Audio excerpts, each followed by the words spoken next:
Good afternoon, everyone, from Dunrovin Ranch in Lolo, Montana, on a beautiful sunny afternoon in July. I am so delighted to be joined by some wonderful panelists while we read this terrific book that is both about ospreys and about the people who come to know and love ospreys. And I want to introduce my panel. First of all, everybody knows Michael Academia. He has been with us throughout the Awesome Osprey Project this year. Michael, welcome back and welcome to the panel. Hello. And then I want to introduce Judy Blunt, who is the author of the book Breaking Clean. If you haven't read it, you're missing something. It's a tremendously wonderful book. Judy is a professor at the University of Montana and the head of the creative writing program, and she's sitting in front of her garden. Hi, Judy. Virtually. And then I have with us Diane Hoffman, who is a research librarian who's been with Days at Dunrovin since the very beginning. Isn't that right, Diane? Didn't you sign on in 2012? You've been with us all this time. And Diane and I have had come to know each other quite well. And in the previous years, it's been Diane and Judy and I that have done the online book club. And so I'm just really delighted that we're using Zoom now and everybody can see us through, even though we're all physically distanced. So we're going to get started right away. I'm going to go from one panelist to the next. Because it's a little bit easier in this format to have one person talking at a time. And I'll start with Judy, and then who will take us through something of a literary review of the first 4 chapters of this book. And by the way, please confine your comments to the first 4 chapters. We don't want to give things away for those who've read the entire book. And I also want to say that I have my eye on the Osprey Awesome Osprey chat. So if you want to chime in, I'm watching the chat and I can bring your questions forward. And after Judy has given us a little bit of a literary tour of these first 4 chapters, Michael's going to tell us something about what he's learned in terms of osprey biology and how that relates to his own journey for osprey biology. And then Diane will chime in a little later as a longtime birder and somebody who knows the places very well. You've been to all of these places and have actually gone birding in these places. And then after each person has done their kind of section, we'll come back and respond to questions and have a general discussion. Okay, with that, I'm going to turn to Judy Blunt and ask her to take us on a literary review of these first 4 chapters. Well, in the first 4 chapters, you have more questions than you do anything else. There are things that come up that make you wonder what's going to come in the next chapters to balance what it is you're seeing. The first thing that you notice is now, is he presenting himself as a sympathetic narrator? Here is a man who leaves his wife and his baby, no money in the bank, leaves his classes untaught, and goes on this sort of self-indulgent adventure. That would be, of course, everyone brings his or her own experiences and life, whatever, into the reading. So those were the first notes I made, were, is it the 3 I's? We used to call it impulsive, immature, and irresponsible. Is he going to redeem that? And by chapter 4, he's already in the process of beginning to redeem his journey a little bit. I expect that to continue. One thing I'll say, he's a reliable narrator. He is big on detail. He's very, the narrative scope is chronological. He brings in scientific detail in a very natural way, so you don't feel like you're being dumped on by the encyclopedia midway through a chapter. He's bringing it in very organically, is the word we use. And so his style is good. And, he seems very young, and I don't know the author personally, but you know, he's approaching like a very young man who's like got the luxury of these adventures in him.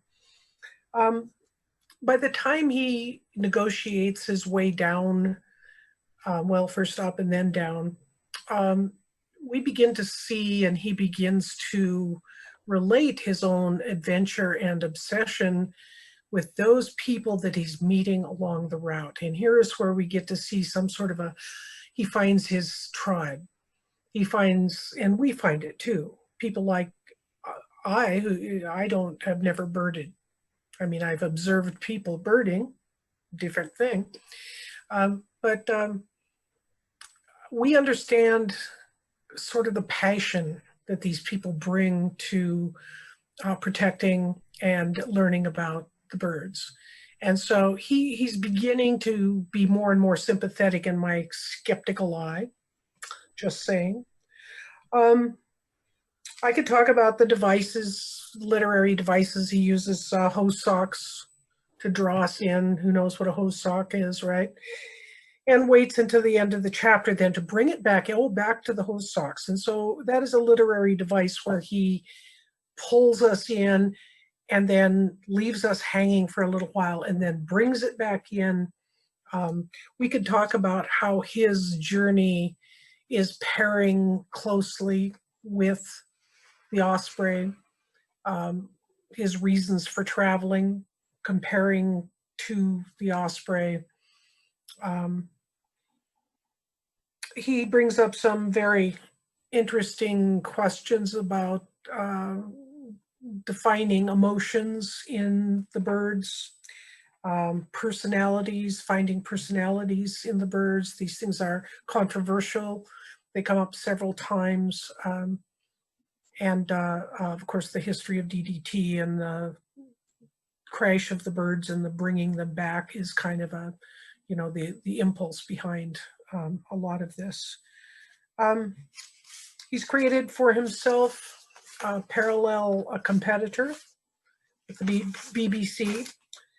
And one of the little check marks of maybe immaturity, maybe not, is when they say, no, you can't tail us. That he's then determined that he's going to do it anyway. You know, that sort of defiance that is, to me, very young. At a certain point, I just sort of gave myself over to this young man's adventure. It's not one that I can relate to individually, but I can admire his narrative about it. And I don't find myself offended. I find myself at a certain point engaging with him somewhat reluctantly. I mean, I want to wag a finger and say, when he finally gets to Nina, N-I-N-A, his wife, in the third chapter, she is a reluctant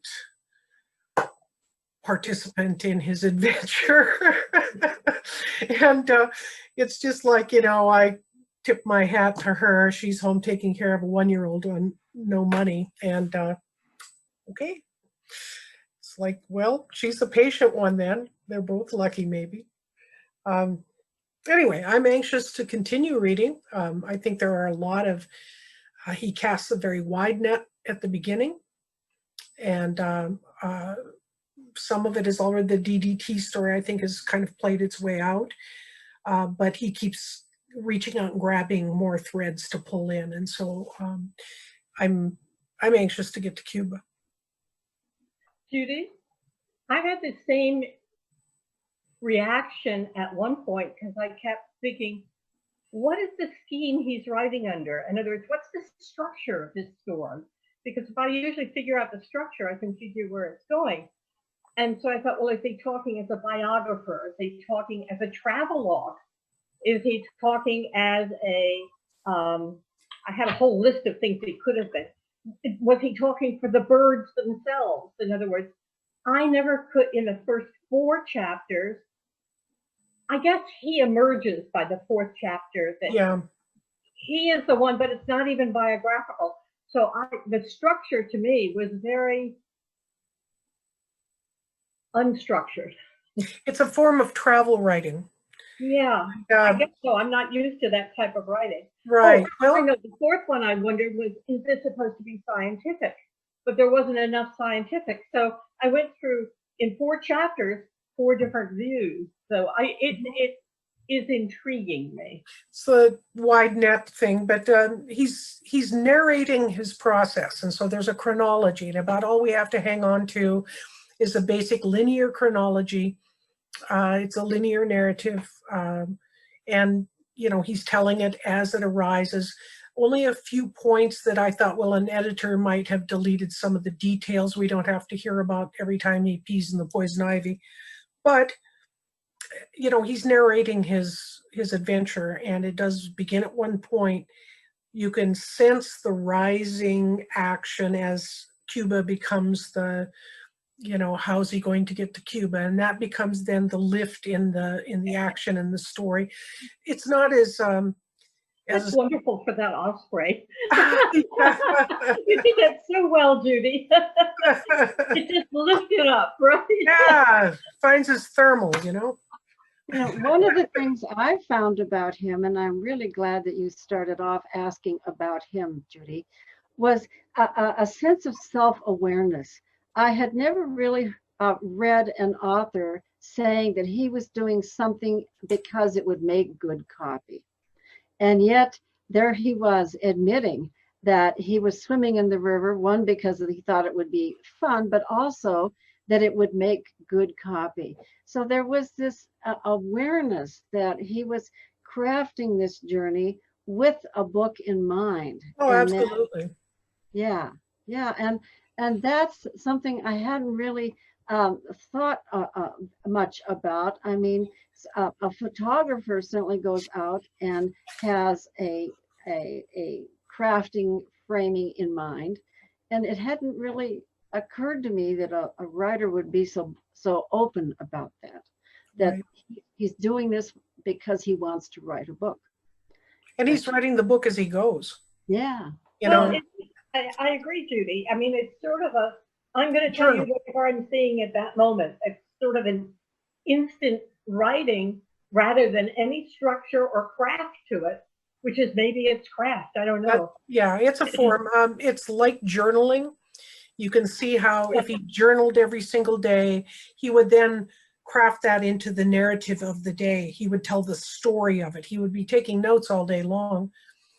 And then he would craft that into the story of the day. He would, build it up and make it interesting because his theme through 4 chapters, he's made the same theme. It is all connected.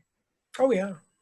And that seems to be the only theme I could find and pull out of all of these, which was kind of interesting because it's not connected yet. Oh, well, maybe that's foreshadowing. I don't know.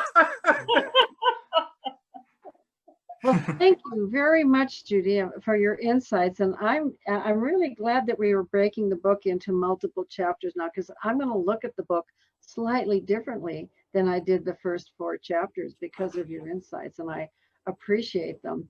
Let's go on to Michael now, and Michael, give us your take on what you learned about science and about ospreys and about yourself.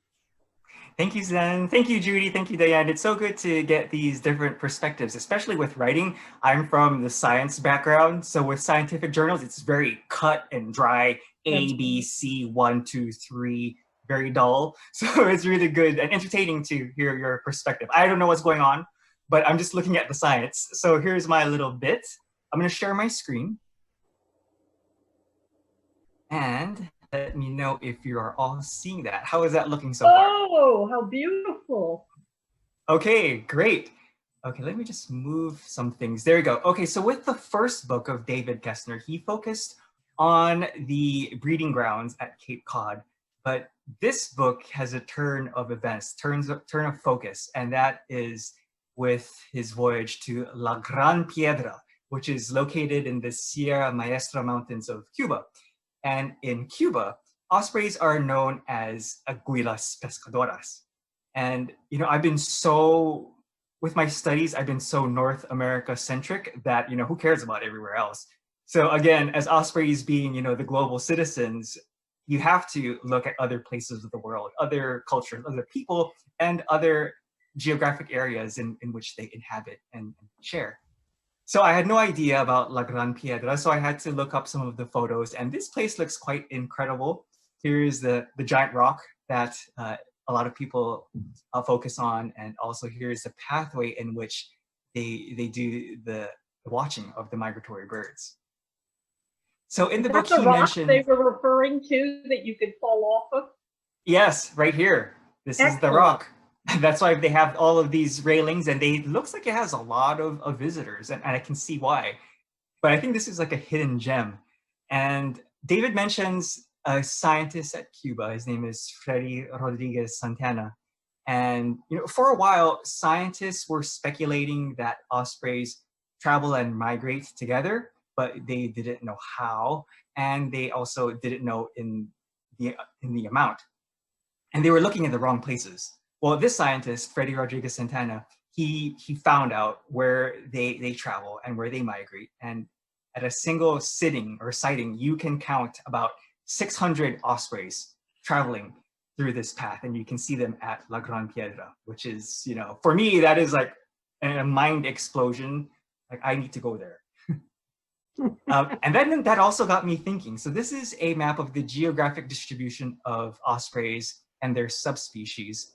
Here, if you look at the left, you have the carolinensis subspecies, where they travel north for the breeding grounds, and in the winter, they travel south to South America. Well, in between that, you have a resident species called the Ridgeway species. And if you look to the bottom left in the Caribbean area, that's Cuba.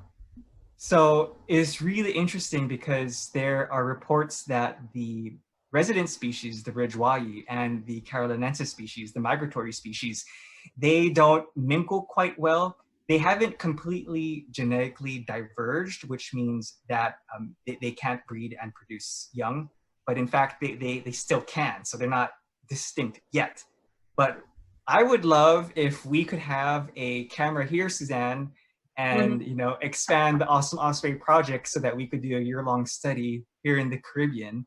Yeah. And then also too, if you look far to the right, you have another subspecies in Australia, which is also a residential species. It's called cristatus. Also formerly known, I think they interchange between cristatus and lucephalus, which means like white-headed. So they do look different, the cristatus and the Ridgeway, compared to the migratory species. So yeah, I love this map. I love seeing where ospreys can take you. There's a lot of potential here and a lot of growth for study and inquiry. David also pays homage and honors the osprey pioneers, the ones who started research. And on the left here, you have Dr. Rob Beauregard, who we had as a guest on our broadcast. And he was tracking ospreys, specifically their migratory aspect, which is interesting. And on the right, we have Dr. Alan Poole, which he talks about in the book and actually stays at one of his cabins. One day we'll have him as a guest. But also too, in his first book, he pays a lot of respect to the person who started it all. And her name is Rachel Carson, and she wrote the classic Silent Spring. She was a biologist, ecologist, and writer, and she single-handedly protested and spoke against an entire industry, which is just, it's insane to think about, at the type of movement that she created. And she protested against the use of harsh chemicals, pesticides in the environment for farming, so against the farming industry and the chemical industry. And it resulted eventually in the Water Quality Act. And she was the primary force. She triggered the modern environmental movement. So it's a lot of respect that Rachel has commanded. And in the book, he further explains that people carried on her fight. And it was Dennis Politzin, Art Cooley, and Charles Worcester, who then founded the Environmental Defense Fund. I did not know that. But what is so pertinent and so critical is that the muse behind all of this, the species that they focused on, was the osprey. So watching the osprey, go from very high numbers to very low numbers with DDT, and then to very high numbers again, sparked this movement. And they are just such a conservation success story. So we owe a lot ospreys, and they do command our respect and awe. And below here is another osprey god hero. His name is Dr. Paul Spitzer.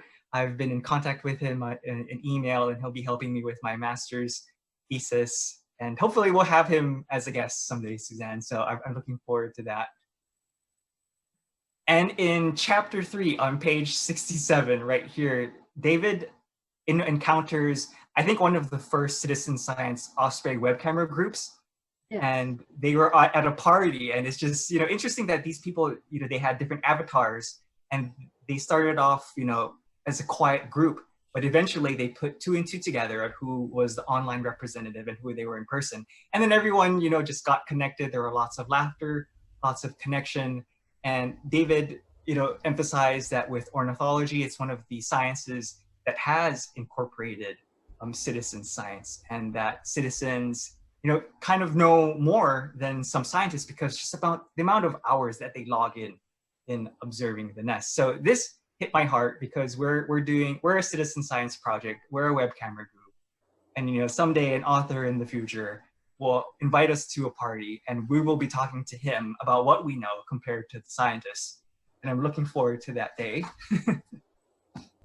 And my final slide is about anthropomorphizing. And, from the science background, there is a lot of controversy, especially on why anthropomorphizing is bad. And here are some reasons. It's hard to be objective. It obscures the truth. And it's hard not to make everything in terms of humans, right? The human perspective. Basically, we are studying animals after all.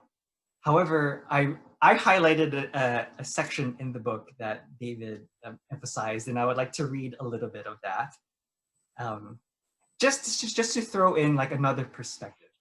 So I'll start here. Going to page 84, Michael, I have that in my book too. Oh, that is, yes, look at this, page 84. Awesome. Okay, so we're on the same wavelength here. We are. Okay, so here it goes. But isn't it something or somewhat random and unscientific to make the blanket assumption that animals don't have complex emotional lives? The word anthropomorphizing, which means imparting human qualities to animals, is itself part of the problem. It stacks the deck, assuming that to give animals, thoughts or emotions, if to give them human qualities, which itself is a prejudiced assumption. That is, it assumes right off that we humans have cornered the market on emotion.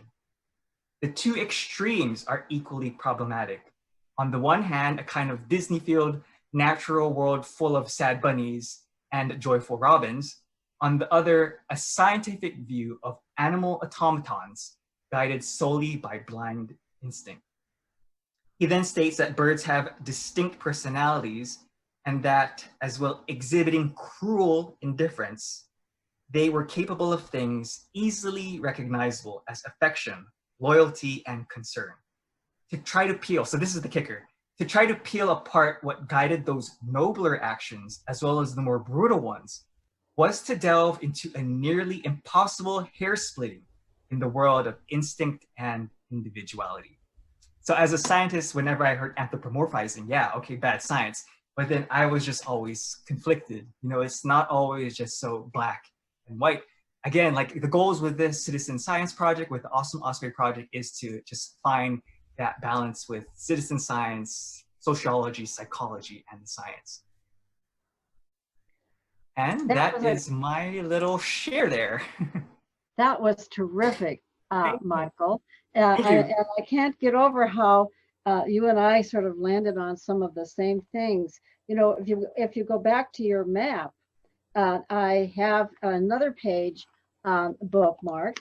I've always called the osprey the ambassador bird because, and here he says, a scientist friend once suggested that if you overlaid global maps of human populations with ones of osprey populations, you would come up with an almost exact fit, since both groups cluster around water.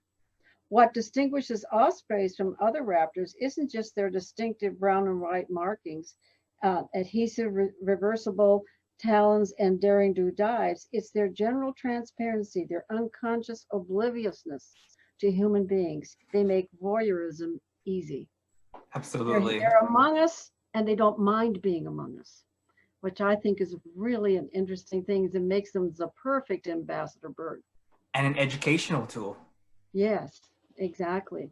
That was very good, Michael. I really appreciate your having gone into that. But I'm going to press you a little bit to tell us if you learned anything about yourself.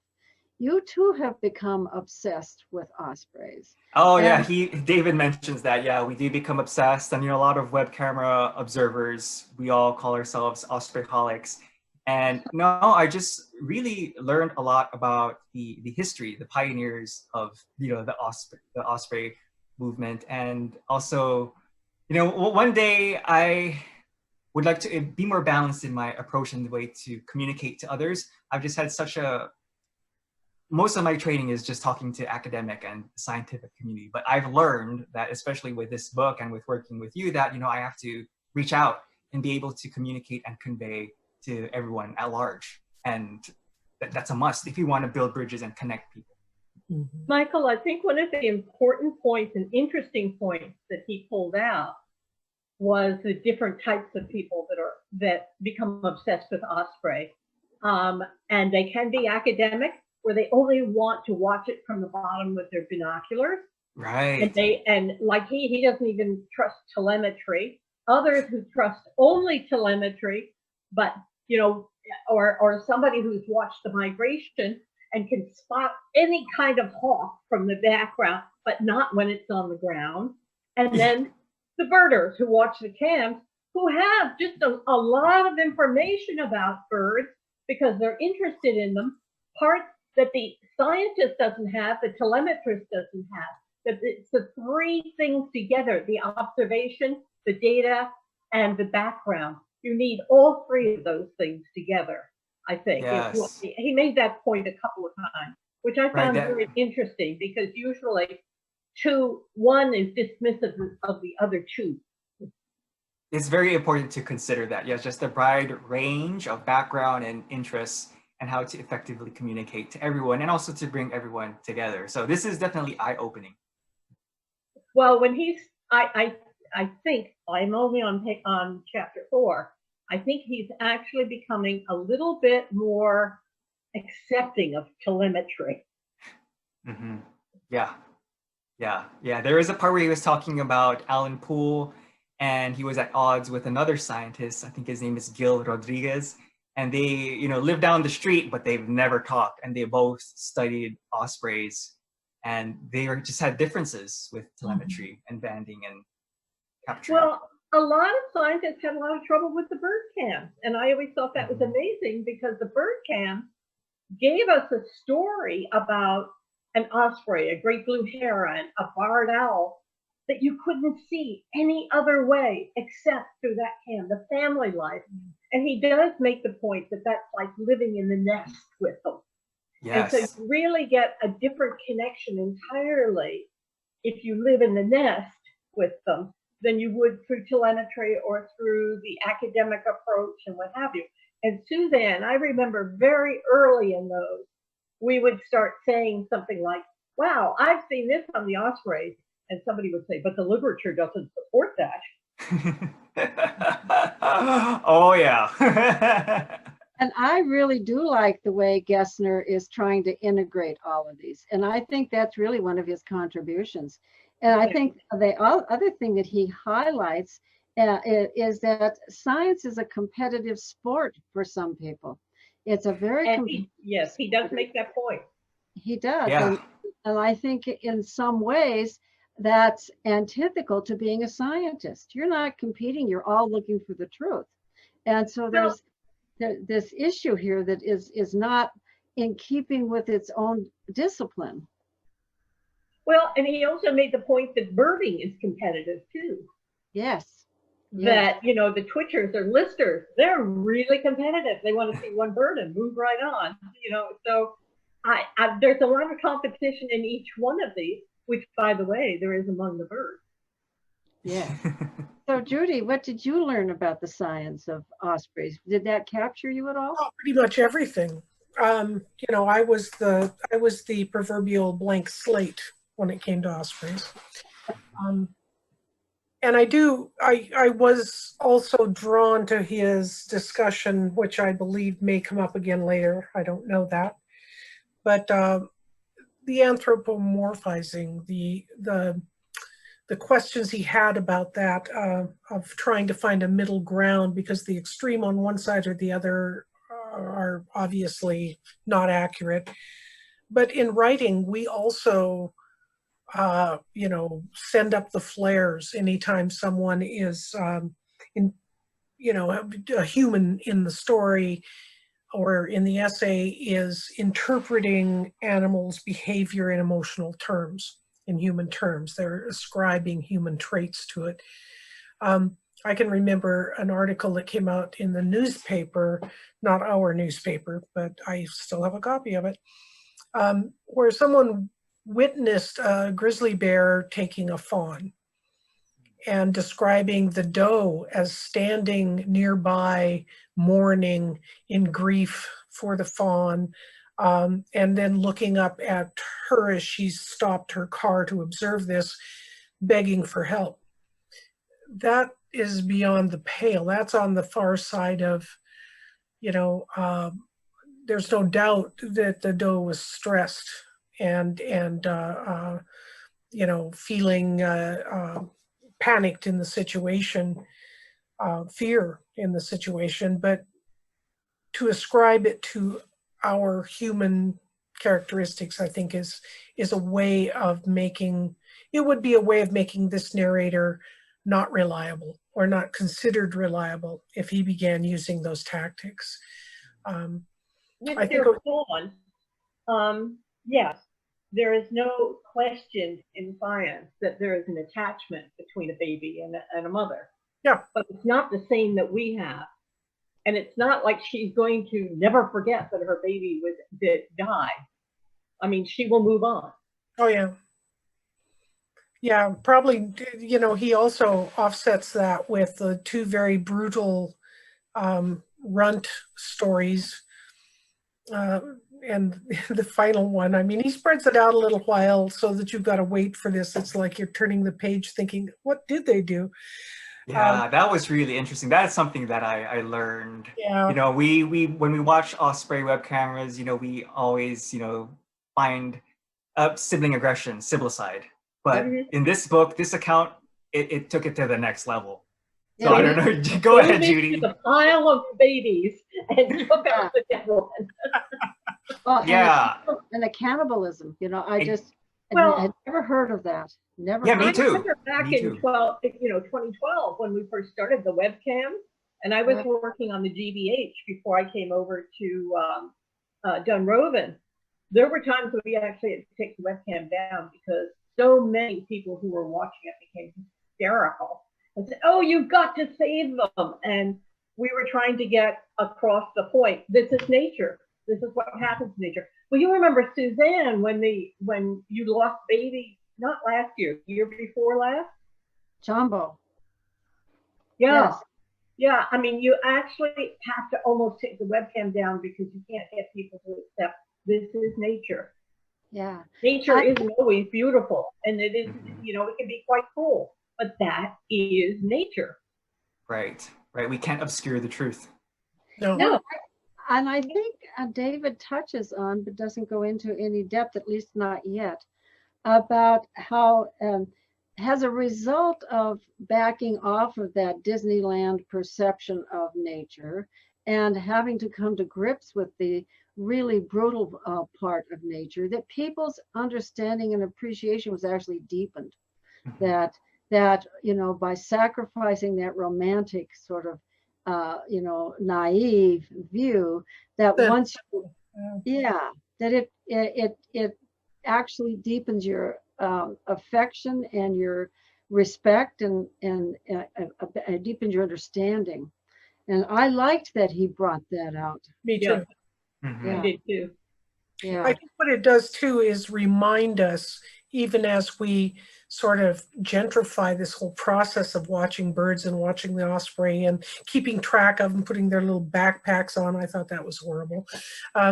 But they're probably very, necessary and whatever. But honestly, we have to remember that this is wild, that they are wild. And that is one of the reminders that we're not having an effect on them just by observing. In other words, we're not taming them, that these are wild. And it reminds us of that. Well, I'm always impressed at any of the birds, whether they're osprey or great blue heron or whatever I've watched. They will always figure out that 2 healthy birds are better than 3 birds not healthy. They know when they have to save their babies, and they know it by sacrificing the babies. Now, and oftentimes it's quite brutal what happens, but the logic is there. One will be sacrificed so the other 2 are safe and healthy. I remember watching a nature show on television that was showing cowbirds and the nests that they laid their big fat egg in, and this big fat baby bird, of course, they're born very quickly, getting down and hunkering and rolling the other eggs out of the nest. And it's just like, son of a gun. It's insidious. Well, It's funny, smart. It's like evil genius. Oh, I'm sorry, Michael. Go ahead. Oh, that's okay. It's very smart. It's like insidious and very evil genius, but it works. And Well, the parents I have a lot of catbirds around in my garden. The catbirds can recognize the cowbird eggs, and they throw the cowbird eggs out. Ooh, Oh, nice. that's evolution. But you see, nature takes care of it sooner or later, but I haven't seen anything other than catbirds throw cowbird eggs out. Huh. Well, with that, Diane, let's turn to you. And if you would mind giving us a summation of what this book is meaning to you as an avid birder and as somebody who has visited all of these places that were depicted in the first 4 chapters. Oh, I've lived in those places. I love them. First of all, Michael, I want to go back to something you said. I didn't learn a lot new about ospreys in this book, but I've been dealing with ospreys for a long time, as Suzanne knows. However, the one thing I learned is what you mentioned. Yes, they fly together, which I had never seen. And I'll go back to Hawk Mountain because I cannot tell you how many times I've been to Hawk Mountain and never seen ospreys flying together. So Wow. that brings me into because I live on the East Coast, a lot of the places that were mentioned are extraordinarily beautiful and very, very well known to me. Since 1972, I've always spent at least 2 weeks on Cape Cod, either at the beginning of the season in June or in the end of the season in September. I don't get to see many osprey because they might just be coming in June. But by the time I get up there after Labor Day, they're pretty much gone. And so are their nests. They're really horrible. Nothing looks like the Dunrovin nest. They're messy as heck. Anyway, but this book took me back so many years because I've been going to the same place for so long. I remembered when there were no osprey on Cape Cod. None. I think there might have been 10 mating pairs at one point. I mean, it was that bad. It had gotten down that far. And to see them, all the nests that are up there now. Now, I usually go near where he is. He said he was in Barnstable and around in that area. And I go up a little bit. The Cape is funny because if this is the Cape Cod, this is the lower Cape and this is the upper Cape. Makes no sense. This is Boston. This is Provincetown. That's the lower Cape. That's the upper Cape. Okay. But I'm usually in the mid Cape, which is right here. And I do most of my birding there. And there are tons of osprey nests around there now. But my father was a very good birder. So I did most of my birding around Monomoy, which if any of you have ever been to Cape Cod, Monomoy Island has nothing on it except birds. That's it. I mean, they don't even have any deer because they are literally an island just sitting in the middle of nowhere. So it has been, to read this book was just to go through a lot of my memories. I mean, and he's right about many of these. It echoes so many of the observation that I'd had just up there. And again, I started birding there before there were cams. It was right through the, the bin.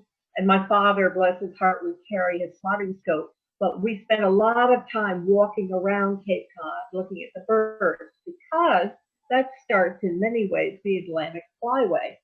And of course, reading this book made me go find this book, because I love the Atlantic Flyway. I mean, the fact that there are 4 huge big flyways that come down. Sorry, I had an accident, and believe it or not, I totaled my car. So these are all car people calling me, trying to sell me cars. I'm glad you're okay. Yeah. Yeah, I am too. If you saw that car, it's a miracle I'm alive. But anyway, I like the differentiations he made, because in the years that I've been going to Cape Cod, the people that are watching birds, that are involved with the birds, are, first of all, much more, many more on any of the walks that I go on or anything like that. It used to be if we got 6 people on a walk, it was okay. Now we're getting 10, 15, 25 on walks, and they put out a lot more walks. So that's really interesting out there. Most of my in-depth learning has been through the webcams, through the Great Blue Heron one, the one at Dunrovin, which has been amazing. The Great Blue Heron one was at Sapsucker Pond in Cornell, and that's where I started, and then came over to Dunrovin. But I also do a barred owl, mainly because it's January and I'm dying with no birds. So I do a barred owl. So I always like to say I have in-depth about 3 birds, and I know not much about the rest of them, although I do know when I see a lot of bluebirds or a lot of catbirds, something is going up. As he came down through Cape Cod, that's Route 95 that comes right across over to Westport. Again, an area I know quite well because I used to do a lot of birding around there too. So this was a really memory-filled book for me. But what I liked about it is so much reminded me of other birds that I had seen.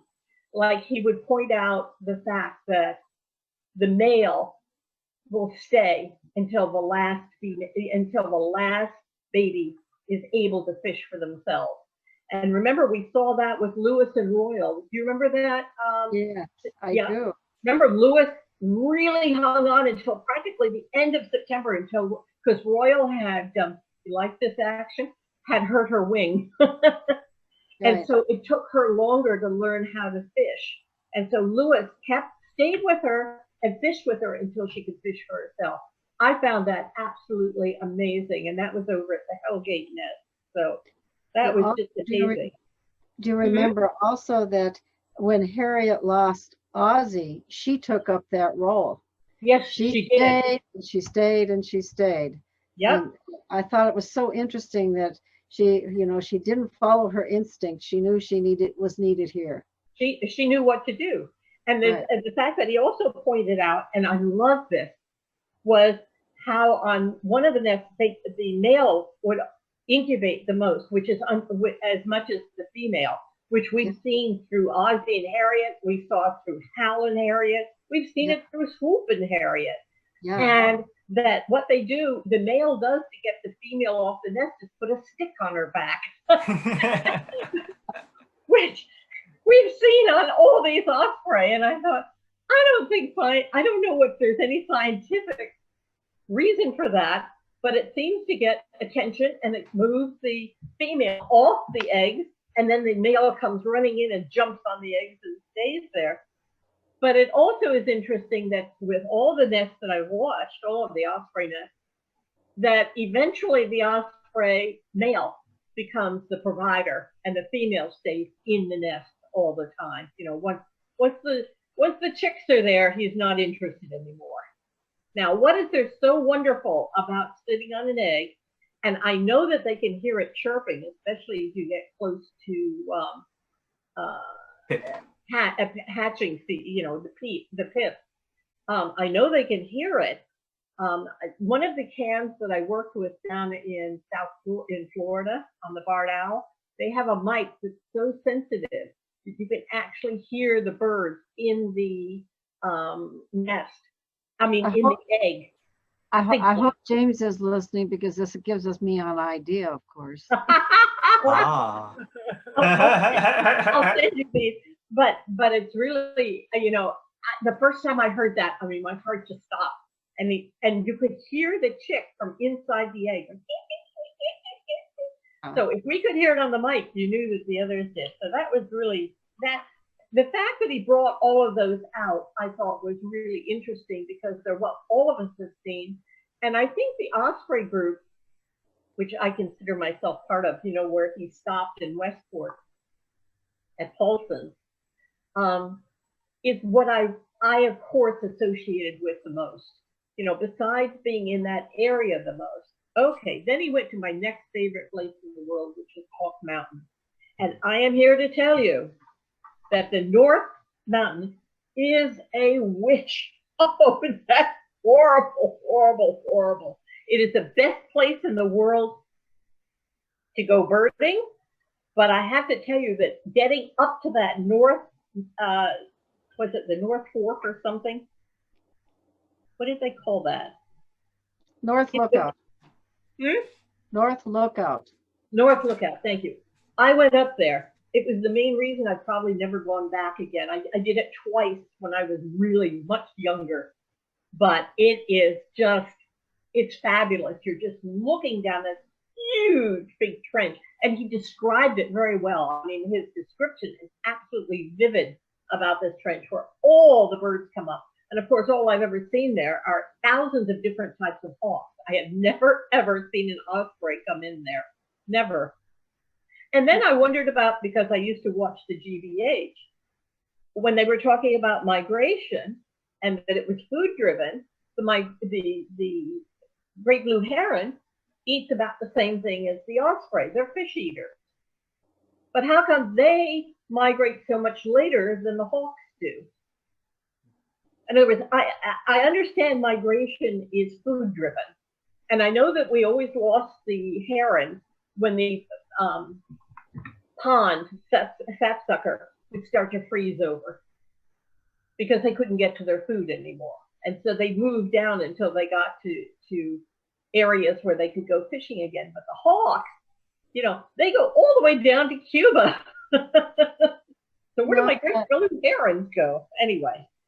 I'm glad you brought up migration, and I know that Judy has to leave here in a moment because she. Oh, okay. I'm actually done. I just wanted to tell you that it was fabulous. The places that he's described so much are absolutely true to what he said, and he's described them so well, and it made me relive from 1972 forward so much.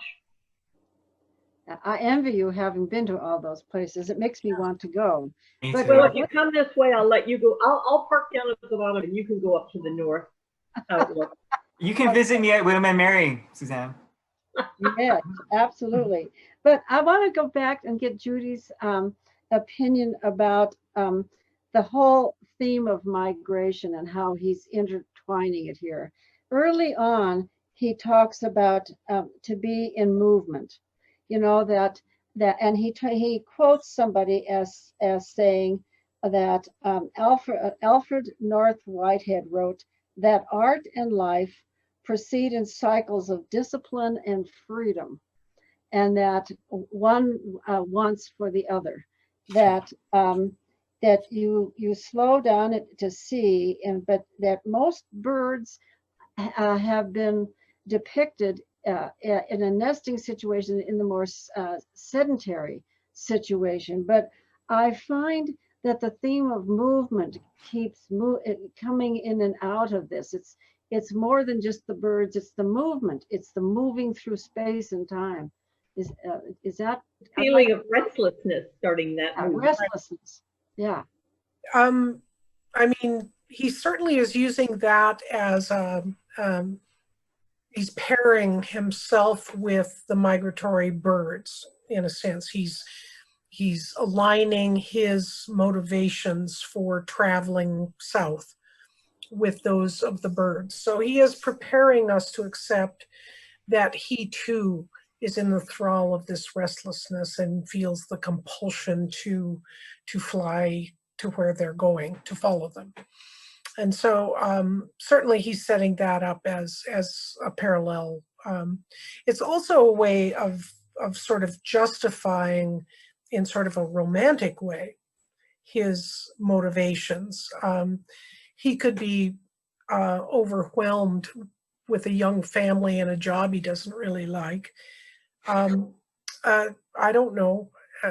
And just this feels like getting away, getting out, running, going. I don't know. I don't know that yet. Yep. I hope to know more about him through the book, and I have not read his first book, so that puts me at a disadvantage. So Well, somebody on our chat made the observation, because you had mentioned that early on, Judy, that maybe he was breaking clean. well, it happens. Yeah. No, but I mean, I do sense that there's this theme, this undercurrent that is, and for me, I kind of like thinking about what movement brings to our lives. You know, that it's a necessary part of life right now, particularly as we are all homebound because of the pandemic. We are beginning to understand that maybe life does go between this discipline and freedom, where you know you tire of one and need the other to build your stores for it almost. Yeah. We have a great tradition of stories, the pioneer stories of westward movement, and that came with trampling on lives and spirits of many indigenous peoples and whatever else. But it also is a narrative of movement, of change, of reinventing oneself, rediscovering the meaning of life in a new place. He leads this off with a very definite tie to place. This is the place that I called home, that I thought I would never leave, and Yes. here I am out of it. And once he's off his home place, he just kind of keeps going south. So place becomes a very important aspect here. The Osprey are loyal to place. They come back. They say, he makes the comment that the birds are dedicated to the nest more than they are the mate. And so place, That is interesting. Place or this idea of homing becomes a very early theme, I think, in the book, that we'll see if he comes back to his place. Yeah, and I like the juxtaposition of that sense of place with the movement. I guess that's what I was trying to have there, is that you can have both. You can be very rooted and very in need of that place and still feel the need to move on. Yeah, that's Suzanne, you very much came to my mind as I was reading this, because you're the only person I know in my whole life who's gone from Montana to Patagonia, Patagonia to Alaska, Alaska back to Montana. Well, they say the ideal situation is to have both roots and wings. And so I think Yeah. Yeah, that's a good way of saying it. That's great. Well, we don't have any questions right now. I have to leave you for another meeting. Pardon? Okay, thank you, Judy. Thank you very much, Judy. We I'll really see you another appreciate it. time. Yeah. Okay. We'll see you in a week. Thank you very much. Okay. I want to thank everybody online for joining us, and I want to thank both of you. This has been really fun, and I think it's really helping me going to read the next chapters with a little bit of a different light after having heard from all of you. Oh, but the next chapter has the best that comes. Cape May. Oh, Cape May. I think I have to go there. Yeah. I'll see you there, Dan. Yeah. Cape May. Let's go, Suzanne. Well, thank you all for coming, and thank you all for joining us online. And we'll see you within a week's time, same place, same panel. And we're going to do the next 3 chapters, I believe, not 4. We're going to just do 3, and then the last 3 chapters plus the end. There's something at the end here. If I want to look in the book here, not the prequel, but the postlude. Yeah. Okay, so we're going to do 3 chapters, and we'll see you next week at the same time. Thank you all for coming and joining us. What a great book. Thanks. Bye. Bye. I Bye. can have a new car by next time.